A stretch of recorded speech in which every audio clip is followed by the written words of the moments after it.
Good morning mga kabagwis. Okay, kahapon hindi ko na i-follow up yung part 2 ng ating paghagis kay Pasaway. So ngayong maga ko i-story sa inyo kung ano nangyari doon sa paghagis natin or self-toss kay Pasaway mga kabagwis. Okay, hinagis ko si Pasaway ng 10:32 a.m. kahapon. Detalye naman yan sa ating video. So, si Pasaway kasi bibigyan ko kayo ng konting istorya, no? O actually, ito si Pasaway. Hawak-hawak ko. Nakauwi. Okay? Ito si Pasaway, nabili ko to. Mga kabagwis. Kahit ako, and even yung seller sa akin, yung tropa natin, nagtaka siya. Kasi nga, lagi kong kinikwento, binili ko to inakay pa. Halos sinusubuan pa, yung tumutok ka na pero sinusubuan pa. Ganun siya kaliit, hindi pa siya bumababa sa pugad ng kanyang mga magulang. So, maka-view man siya, doon sa may screen ng labas ng kulungan niya, sa baba ang kulungan, sa kalsada eh. So, ibig sabihin, hindi talaga siya viewing, zero viewing. Pero magtataka ka, nung ako na ang nagpapaamo at napaparonda ko, nawawala to. Alam niyo, nung pumunta ako doon sa kaibigan natin, sa pinagbilang ko, sabi ko, pare nawala yung brown, yung dalawa. Yung isa nakabalik na, kaya lang naglayag bago bumalik. Yung isa hindi ko talaga nakita. Sabi niya, parang may nahuli ako dito, Brown. Meron ba siyang bulutong? Oo. Paglabas niya, ito. Nagtaka siya, bakit bumalik sa kulungan niya? Ipitsyon pa lang na to nung binili ko. Kaya sabi ko, parang matalino tong ibon na to. Matalino to. Kung imagine, inakay nakabalik sa kanya. Dahil lang sa hindi natin alam kung paano siya nag-navigate na pumunta dun sa kanila ulit. Tapos nakita niya, nagkukutuhan sila ng nanay. Di ba? Sabi ko talino, kaya ito, kinulit ko talaga ang sarili ko. 2 beses to bumalik sa kanya. Nung ako na nagpaparonda, pinilit ko talaga mapamo dahil alam ko may talino. Kaya lang, ang isang problema is, walang singsing. Ako lang naglagay ng singsing nito. Ako lang po. Ako lang ang naglagay ng kanyang singsing. Yun. Tapos ganito, no, mga kabagisa na. Kahapon nga, 10:32 ko siya hinitsa. Ako may lakad eh, sinabay ko lang eh, no? Tapos nakamonitor lang ako dito sa bahay kung anong oras dumating.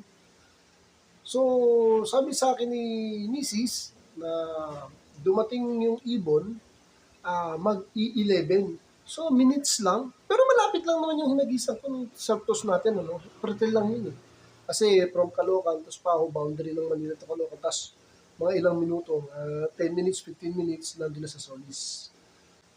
Pero mga bagwis, may kalayuan yun para sa unang hagis. Dahil ito, 2 linggo lang ito rumoronda sa akin. Ronda ko nga, every other day pa. So, hindi talaga siya yung ronda na malala na talagang rondang pinapaamo natin ng gusto sa lugar natin. Ano? Ronda-rondaan lang. Every other day. Tapos kahapon, hinitsa ko siya sa Solis. Proud ako kasi, can you imagine, dumating daw to before 11, alam ni Mrs. eh, gugulat nga ako doon sa babae yun. May ikot ng ikot daw dito, 11, before 11, quarter to 11. So ilang minuto lang yun. Wala pang 10 minutes, nandito na pala to.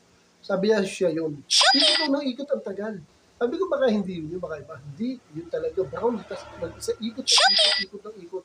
Tapos bumaba rin. Before 11 din siya bumaba. Ang problema, walang kulungan. Wala na yung flyers love ko na, di ba, sila magkasama ng 5 ng mga flyer ko, tsaka merong 2 YB akong pinapaamo na sinusubuan pa. So, tinanggal ko yun, kaya niligay ko ito sa bago niyang kulungan. Sabi ko, hindi ito papasok. Yun lang, hindi nga siya pumasok. Pero pumasok sa bahay mismo. Tapos, nung pagdating ko ng gabi na, sabi ko, wag na lang gano'n, wag na lang bulabugin.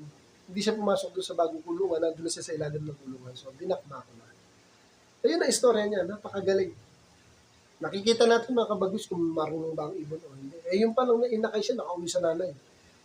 May talino na talaga. Yung kapatid niya nakauwi rin, 2 sila naglayag. Kita-kita ko papunta na Butos, pero nakauwi yung isa. Pero ito, ang galing, pinangaan ko. Bakit nalaman niya kung saan siya nakakulong nung dati, saan siya pinanganak. Yun na mas magaling. O, di ba? So, ito siya, alive na alive.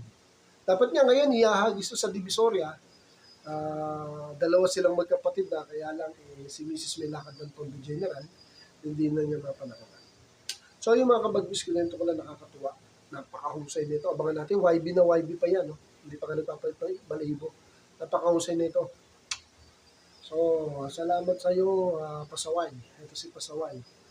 So, dito na lang mga kabagis, kinuwento ko lang sa iyo, update ko lang. Lapit na tayo magkaroon ng panghagi sa malalayo, pero isa-seltos ko pa to. Palayo ka ng palayo. Sa Visoria, tapos sa Manila, bahala na.